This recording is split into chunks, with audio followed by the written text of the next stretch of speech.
Sure. So my name's Angela Day. I'm the senior playworker from Hackney Marsh Venture Playground. We're a statutory run playground. There's two in Hackney. So there's our playground and Shoreditch Venture Playground. So we're part of Young Hackney. So that's the youth service. We were closed the week before lockdown, and that was all play and youth services underneath Young Hackney. And everybody scrambled what we were going to do. So within 2 weeks, we were asked to go online. So we've been doing lots of play videos online, and I've been texting our group, if anything, not to do the activity, but almost just to laugh at me trying to do the play videos in the first place. So we've had just, at a serious moment, just some silliness of going, look what I'm being made to do, and isn't this funny? And now I'm becoming like a TV presenter. So on top of that, we've been doing live screening. So that's where the joke's been going, where we've been touching in with our children who've seen the videos, coming back to us, setting challenges, and a bit of sort of two-way dialogue of just banter about just how funny the situation is and what they've been doing. I've got to say, I've got a really good, fantastic team at the moment who come beginning of May was so eager to get back in the playground. And if we had been told on the 1st of May that we could have opened up, we would have all been on site. And we started all our process and planning from then on. Once I knew that the team was really on board and were willing to do anything, obviously addressing everybody's anxiety and risk factors. And what I try to say to my team is, what do they need? So if you want to wear a mask or a face shield or any other equipment, give me the list of the stuff that you personally need to feel safe to come back into the playground. And we went backwards and forwards, and I did lots of research and buying lots of stuff and ordering. We were originally had the go ahead from senior management to open up next week. Last week we got pushed back by the corporate and wellbeing team. And some of it's understandable. I understand their anxiety and stress about it. So I have done, I saw some of the questions. So we have been asked to do a generic risk assessment, COVID-19 for the playground, including how we're going to operate. I've got a generic risk assessment for staff. Every individual member of staff then has to do a separate risk assessment so that we can allocate them to assigned tasks, taking account of any underlying health risks or anxiety or stresses. So we've asked our staff to be as truthful and share as much information as possible that won't be held against them, but so that we can ensure that they are back into the playground and that we're supporting them. So even if that means that they really don't want to see the children face to face, we will find them another role, whether that's doing admin for the playground at home. So we're just trying to work together as a holistic team. Who wants to be the front runners? Who can be the back team? And then on top of that, we've had to do numerous risk assessments for any planned activities that we're going to do in the playground. So we've now been pushed back. So we're going to be hopefully opening on the 27th of July, sort of in line with what would have been the so-called school holiday period. And it's not going to be the same, which is the message we're trying to say to all our children, because they're so eager to get back in. And we probably will not be able to do the free ranging and the free running around and the free for all. So we're trying to offer a closed gate activity. So once they're in the playground, it's closed gate. They won't be able to come and go as freely as what they almost booking into a session, and then they leave at the end of the session. So far, we're working around to get the corporate team to pass us about that bubble idea. So if we're working to a ratio of 1 member of staff to 6 children. So that means that we can offer 24 children on site. We're going to do 2 sessions a day. So we'll do 1 session, then we close, we do cleaning, staff can eat, and then we open up for another session in the afternoon. A restriction that we will not have any adults on site, even if they're coming to drop off children. So the only people coming through the gate will be our service users, the 6 to 15-year-olds. Talking about hand washing stations, we're in the process of making up lots of hand washing stations. You can't buy any outdoor portable ones for love or money unless you've got £700 in your budget for 1 unit. I looked into it. So I've now creatively gone down the route of looking at what do canal boats have, what do caravans have. So we're buying foot pumps, jerry cans, and just camping sort of sink style things with camping shower hoses. And we've kind of worked out a template of how we think we can do this. Maybe we'll have 3 or 4 of those around the playground, and like other people, we're thinking portable hand washing stations as well on the playground.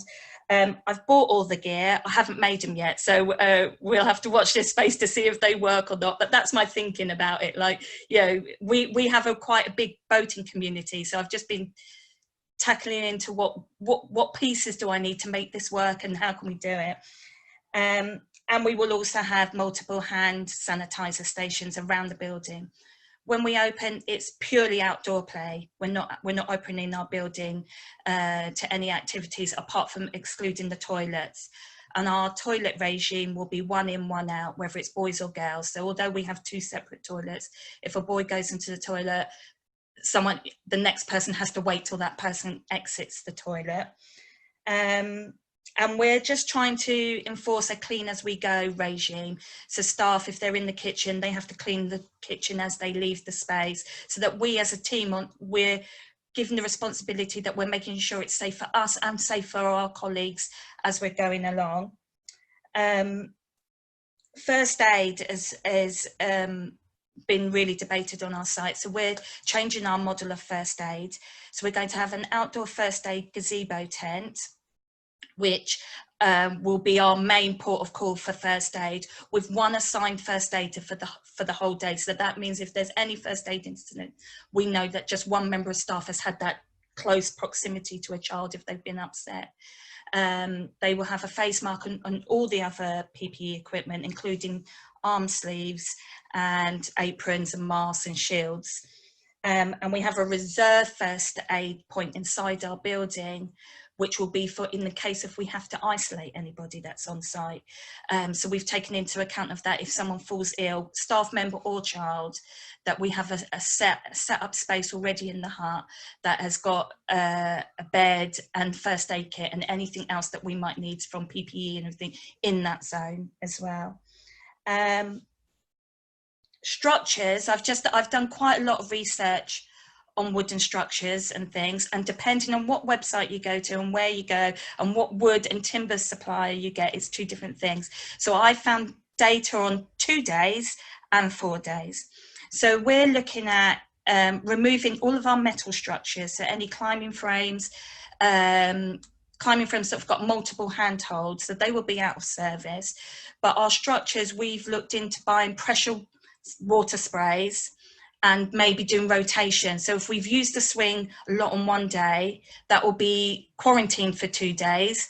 We'll use another swing. So we're trying to work out a rotation, not unlike zoning, but we're just sort of taking things out of service, allowing, you know, enough days to pass before we go back to that site to play on, and multiples of everything. We're making up 20 ropes. We clip on, clip off, that rope then gets taken out of quarantine, a new rope will be put on. So we've kind of had the luxury of the council of just saying to us, what do you need? Just get what you need at the moment. So I'm kind of just, while that offer's on the table, I'm just buying stuff, going, right, until they say to me, stop, I'm just getting what we need to get on site. Our first couple of weeks, we're going to really downplay everything. We want to touch base with our young people. We're going to maybe make a campsite kind of atmosphere, bonfires, social distancing around the fire. Maybe we've got children who play ukulele, that kind of thing. Let's get an instrument out, let's sing, let's tell stories. What have you been up to?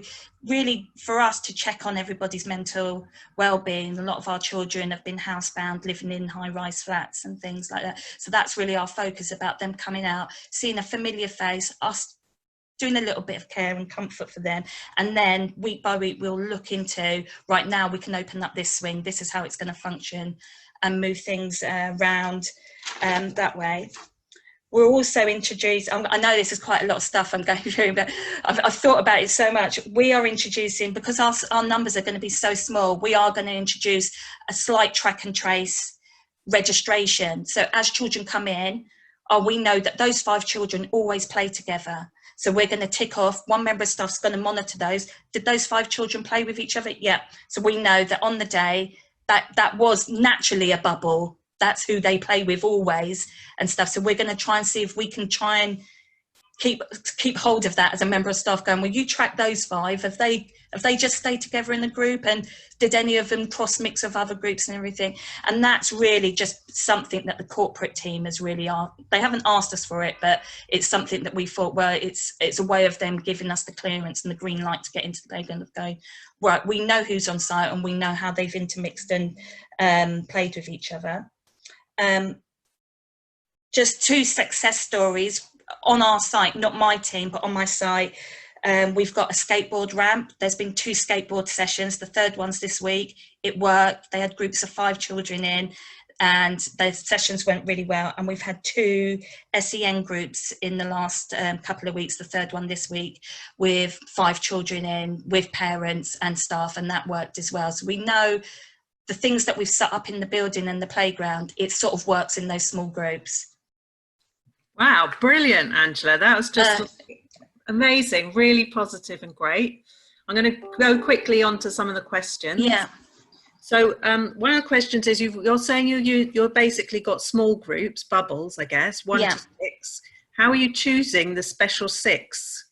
Yeah, so 1 to 6. So what we're looking at now, which is something, is a bit of a minefield. They have to re-register, although they're members, they have to re-register their interest that they want to come and visit us just for the summer. And then off the need of that, then we will know collectively, like just knowing our core group, well, let's invite those, right, these 5 children, right, you can have Monday, Tuesday and Wednesday morning at these times that they come together as a group. So we were even debating this yesterday. We won't know until the first week whether it's going to work or not. And what we're going to do is, the 2 weeks before we open up, almost like a fresh affair, we're going to be outside our playground. We're putting promotion and notices out, telling people, you need to come, register us, what days do you want to come to the playground, sign up with us, just so that they know for the 5 weeks summer holiday, it is going to be a different system to how we normally do stuff. And how are you approaching, I mean, I'm sure different LAs are saying different things, but one of the things that has been said is that the staff also form part of this protective bubble. So you can't put staff with 2 different bubbles of children. Yeah. So we're thinking, and again, we won't know until we start this thing, we're zoning the playground. So we will have 1 member of staff that won't do any delivery. They're the gatekeeper. So they're at the front of the gate. They're registering children, so children don't have to touch pens and sign themselves in and everything. And before they move into the playground, that gatekeeper has to ensure that everybody coming in the gate has washed their hands. Then I've got 4 members of staff who are then either going to be assigned to delivering so-called activities, like getting the fire going and stuff like that. And then 1 member of staff who's going to be a floater. So out of the 4, 1 member of staff who will be then like the first aid, drinks, monitor who's going in and out of the toilet, and we'll do that on a rotation, so it's not just heavy on 1 member of staff, but we're zoning the playground. So if we're doing a fire, there'll be 1 person at the fire, the members of staff who are watching other children in different parts of the playground as well. Okay, and so they're only going to be with, are you going to have the same 6 on each day, or are you just... No, at the moment, until we start the registration process, which is what we've been asked to do yesterday by the council, is to think about this registration. It might mean that we might end up having nearly all of our core group coming from the playground, which could be up to 200 children, all slightly intermixing with each other, but on certain days and different things as well. So we've kind of not really got past that point of going, suddenly we've got to do a registration. How are we going to make this work? So we're trying to work out of the 5 weeks, do we offer every family, you can have 3 of the 5 weeks, or do you only get a morning session or an afternoon session? Yeah. So hopefully by Friday, since we got told this yesterday, by Friday we should maybe have a better picture of how we're going to do that. Okay, yeah. And what is going to be your approach to the other children outside the gate looking in, wishing they were playing, which a lot of us are worrying about, I think? We're really lucky as a site where we are. Opposite us is a skate park and another play area. So what we're trying to do is, if we have the opportunity where we just want the uptake is too great, that we would get permission outside of those 2 sessions, that we can say, can we open up for these 10 children? they keep turning up. Can we give them an hour and stuff? So we're trying to sort of, once the first week starts, is to try and be flexible, going, right, well, if our original hours were going to be 10 till 5, but we're closing at 3, can we open for 4? Because we're aware that there's 20 other children that just keep coming and they haven't registered. That can we open them as an extra session? So that's on the table as maybe a backup to what's going on. But we're going to try and offer as much as possible. So if we have a gap, we can say to them, you can't come in today, but you definitely have a space on Wednesday. Do you want to take that space? And we'll block them in as much as we can. Okay. And just a last quick one before we move on. What are you doing about PPE? So our PPE, we have got, if a staff member chooses to wear a face mask, we will support them as much as possible. So we have multiple face masks available for any staff member on site. It's every staff member's choice if they want to wear one or not. If we have, and if someone is doing first aid, they have to wear face shield, gloves, the apron requirement. If we had a suspected case on site, full PPE equipment for all members of staff, and they have to put it on as and when there's maybe a raised situation and stuff. So we have supplies at the playground. Inside my hut, I have set up a PPE station. So although we're not using the space, it's there. So if there is an emergency or someone needs it, it's already set out on tables. So we're not faffing, going looking for stuff. Everybody's got it all set out. So there's 6 face shields already set out on the table. There's 6 masks already set out. There's a box of gloves. So it's just available as and when we need it. Okay. And would you be willing to consider sharing the generic RAs for playground, for staff? Yeah. And maybe the template? Oh, I need to just one other thing, which I think is really important, which I had to get my staff to agree to this. We are doing a health screen every day. Okay. So as staff come in, they have to answer yes or no, whether they've had a cough, a fever, and things overnight. And they've all agreed to that, knowing that if they say yes to 2 of those, they will be sent home. Okay. Without any penal, they won't be penalised or anything like that, but they will be sent home. And so all of our staff has agreed to that as just a screening process, so that we're keeping each other safe and stuff. But yeah, I'll share it. I'll share all the documents that we've had to do. That'd be brilliant, and we look forward to seeing you opening up. I know, I can't wait. They finally let you. Yeah. That's so much thinking has been gone into that, Angela. Yeah. That was really helpful. Someone's just asked about temperatures. Should I just give you some information about that? Yeah, quickly. Quickly. So by law, you can't take the temperature of any child that comes into the playground. You have to get full consent. So we do have a non-contact thermometer on site, and our corporate team are now looking into that. But if you take the temperature of any child, you have to get consent from the parent, and any data that you get from that thermometer cannot be recorded. So it is literally, it's just to determine whether someone should be sent home. That's it. And I guess, I mean, I don't know, but maybe you're going to have to look at changing your registration form once you get you hear from the LA exactly what they want you to do. And maybe you could share that with us when you... Yeah, that would be helpful. Any practical help is welcome by all of us, I think. Yeah.